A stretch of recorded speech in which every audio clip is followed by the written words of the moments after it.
जय हिंद साथियों, आप सभी का आपके अपने परिवार आसमा सिविल एकेडमी में मैं इशार अहमद आप सभी का पुरजोर स्वागत करता हूं और आशा करता हूं कि आप सभी स्वस्थ हैं और बिल्कुल मस्त हैं।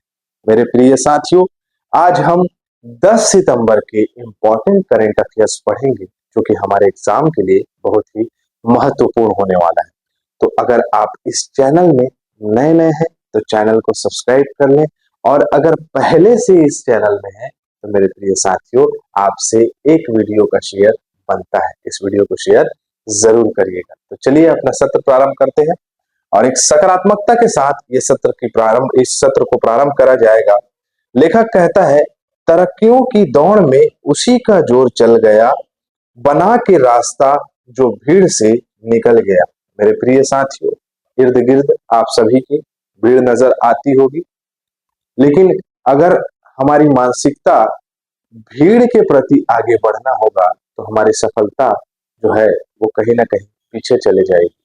हमें अपना रास्ता, अपना मार्ग स्वयं बनाना है और अपनी कंसिस्टेंसी से यह साबित कर देना है कि हम जिस लक्ष्य के प्रति आगे बढ़े थे उसमें हम सफल हो गए। और आसमा सिविल एकेडमी ये कामना करता है कि आप जो सरकारी नौकरी का सपना देखे हैं वो आप प्राप्त कर सके। तो चलिए अपना सत्र प्रारंभ करते हैं। लास्ट टाइम जो मैंने प्रश्न पूछा था, पैरा ओलंपिक में गोल्ड मेडल जीतने वाले पहले भारतीय आर्चर कौन है? ठीक है, देख लेते हैं क्या नाम है इनका। इनका नाम है हरविंदर सिंह। हरविंदर सिंह जी जो है वो पहले आर्चर बने हैं। सूर्या ने सही जवाब दिया है और आपका अरुण, ठीक है, अरुण टंडन ने भी सही जवाब दिया है। वेरी गुड अरुण और सूर्या, ठीक है। चलो, आज कौन सा दिवस है? वैसे आज मैं आप लोगों को बता दूं कि पैरा ओलंपिक में 2 स्वर्ण पदक और जो है भारत ने जीत लिया है, जिसके बारे में अपडेट आप लोगों को मैं बताऊंगा। विश्व आत्महत्या रोकथाम दिवस कब मनाया जाता है? ये एक बहुत दुखद घटना है जो कि नहीं होनी चाहिए। आंकड़ों के अनुसार हर 40 सेकंड में ऐसा कहा जाता है एक सुसाइड जो है होता है। तो मेरे प्रिय साथियों, सबसे पहले ये सब कोई भी व्यक्ति अगर करता है तो उससे पहले अपने माता पिता के बारे में सोचे, अपने इर्द गिर्द अपने दोस्तों के बारे में सोचे। और ये जो मेरे हिसाब से कायरता पूर्वक जो ये कार्य है, ठीक है, तो इसको करने से पहले अपने माँ बाप के बारे में, अपने परिवार के बारे में सोचना इसलिए जरूरी है क्योंकि मेरे प्रिय साथियों, आपका आचरण जैसा भी हो, आप जैसे भी रहें, लेकिन याद रखिएगा आपके इर्द गिर्द आपके अपनों को इससे बहुत ज्यादा प्रभाव पड़ता है। तो ये जो है सही कृत्य नहीं है, ठीक है। जैसा कि हर साल 10 सितंबर को विश्व आत्महत्या रोकथाम दिवस मनाया जाता है वर्ल्ड हेल्थ ऑर्गेनाइजेशन के द्वारा, और लगभग 1 मिलियन के करीब जो है दुनिया भर में हर साल आत्महत्या होती है। इस वर्ष का विषय है कार्यवाही के माध्यम से आशा का सृजन करना। मतलब मेरे प्रिय साथियों, ये जो है बहुत बेकार चीज है जिसको नहीं करना है कभी जीवन में। प्रॉमिस करो, नहीं करोगे ना? ठीक, चलिए। अग्नि 4 किस प्रकार की मिसाइल है? किस प्रकार की मिसाइल है? पहली बात तो मैं बता दूं कि ये इंटरमीडिएट रेंज बैलिस्टिक मिसाइल है। और ये इंटरमीडिएट बैलिस्टिक मिसाइल जो है वो क्या है? तो सतह से सतह पर, मतलब मान के चलो कि ये एक कोई सा क्षेत्र है जहां से इस मिसाइल को जो है आपका छोड़ा जाएगा ऐसे करके, है ना। तो ये जो है सतह से सतह में प्रहार करेगी, ठीक है, सतह से सतह में ये प्रहार करेगी। और हम इसको आसानी से समझें तो सिर्फ याद रखना है कि सतह से सतह ये मिसाइल है, ठीक है। सतह से सतह में प्रहार करने वाली एक भारत की स्व सशक्त खुद से बनाया हुआ मिसाइल है अग्नि 4, ठीक है। चलिए, अगर हम बात करें, यह प्रक्षेपण भारत के सामरिक बल कमान के तहत किया गया है जो भारत के परमाणु शस्त्रागार की देखरेख में करता है। रक्षा की क्षमता को मजबूत करना मुख्य उद्देश्य है भारत सरकार का। अग्नि प्राइम परीक्षण अब्दुल कलाम द्वीप के में किया गया है, ठीक है। परमाणु सक्षम मिसाइलें अगर हम बात करें डीआरडीओ के पास, तो बहुत सारी है, इनमें से अग्नि और एक हमारा बहुत ही अच्छा मिसाइल है। अगला बढ़ते हैं डीआरडीओ। डीआरडीओ रक्षा अनुसंधान विकास परिषद या संगठन, जिसे हम जो है डिफेंस रिसर्च डेवलपमेंट ऑर्गेनाइजेशन के नाम से जानते हैं। 1958 में इसकी स्थापना हुई है। मुख्यालय अगर बात करें तो नई दिल्ली में है, डीआरडीओ भवन के नाम से। शक्ति का उद्गम विज्ञान में आदर्श वाक्य है। संस्कृत में अगर बात करें तो बलस्य मूलम विज्ञानम इसका जो है आदर्श वाक्य है। मंत्री राजनाथ सिंह है, अध्यक्ष समीर वी कामत है, ठीक है, डीआरडीओ के अध्यक्ष। कौन से भारतीय युद्धपोत ने 22वें भारत फ्रांस वरुणा नौसैनिक अभ्यास में भाग लिया है?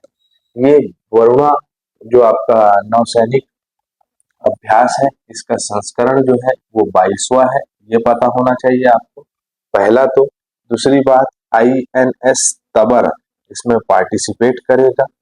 भारत और फ्रांस के बीच में ये एक बहुत पुराना कहा जा सकता है, क्या है, तो नौसैनिक अभ्यास है, जिसमें भारत और जो है आपका फ्रांस एक दूसरे की संयुक्त सैन्य पे अभ्यास करते हैं, और ये एक दूसरे की मित्रता का प्रतीक है, जिसका नाम क्या है, वरुणा है, ठीक है।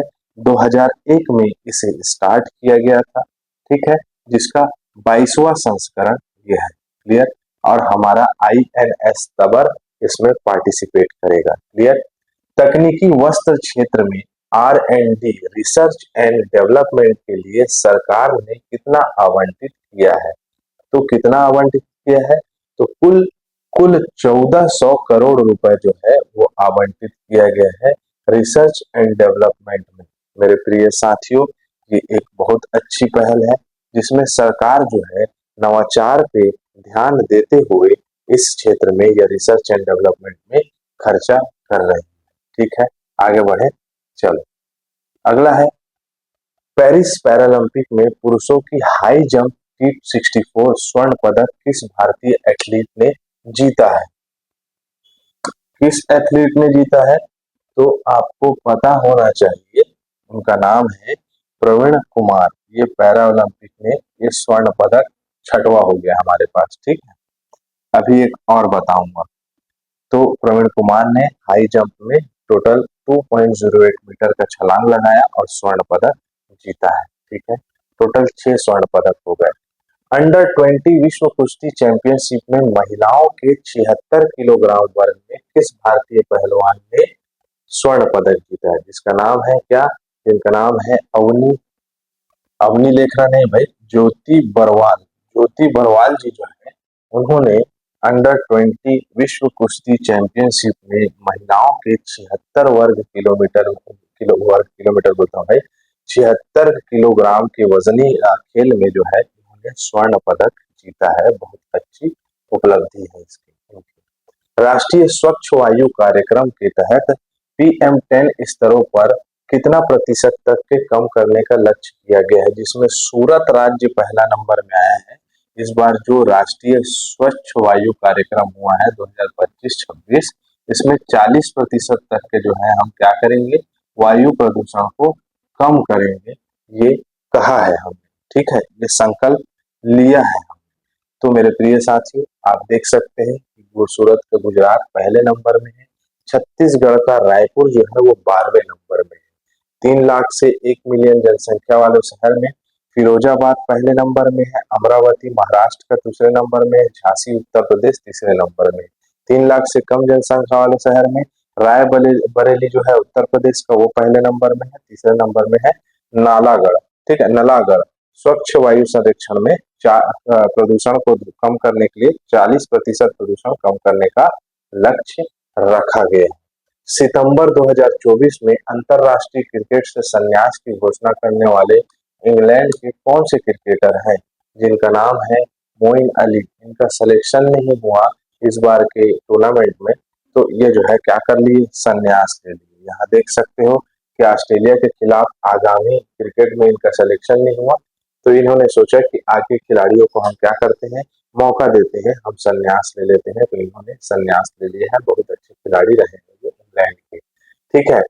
हाल ही में महिला एकल यूएस ओपन जीतकर फाइनल जीता है और अपना तीसरा खिताब होगा, तीसरा ग्रैंड स्लैम खिताब, ग्रैंड स्लैम का तीसरा खिताब इसमें जीता है, जिनका नाम है आर्याना संबालेका। बहुत ही शानदार खिलाड़ी है, ठीक है। तो इन्होंने यूएस एकल में महिला एकल का खिताब इन्होंने जीता है। सारा चीज एक बार में इसको मैं बना दूंगा, लेकिन आपको पता होना चाहिए कि महिला कौन जीती है। तो आपका क्या नाम है इनका, आर्याना संबालेका। किस भारतीय पैरा एथलीट ने पेरिस पैरालंपिक में पुरुषों के जेवलिन थ्रो में पहले कांस्य पदक जीता था, सॉरी रजत पदक जीता था, लेकिन उसके बाद स्वर्ण पदक में तब्दीली हो गई? कौन है? इनका नाम है नवदीप। नवदीप ये खिलाड़ी रहे हैं, पैरालंपिक पैरा खिलाड़ी हैं, और इन्होंने जो है आपका इस खेल को जीता। कैसे जीता, तो आओ दिखाता हूँ। बेथ हयास जो है वो आपका थ्रो किए थे, लेकिन पैरालंपिक रिकॉर्ड में ये देखा गया कि ये नियम का जो है क्या कर रहे हैं, उल्लंघन कर रहे हैं, आचार संहिता का उल्लंघन कर रहे हैं इस खेल का। तो उनका जो है स्वर्ण पदक इनको प्रदान कर दिया गया, ठीक है, अपग्रेड कर लिए। आज का प्रश्न है, पेरिस पैरालंपिक 2024 में जूडो में भारत के लिए पहला पैरालंपिक पदक हासिल करने का इतिहास किसने रचा है? ठीक है, ये प्रश्न पूछने की संभावनाएं बढ़ जाती है। तो मेरे प्रिय साथियों, यहाँ हमारा सत्र कंप्लीट होता है। मैं इसी के साथ इजाजत चाहूंगा। जय हिंद, जय भारत।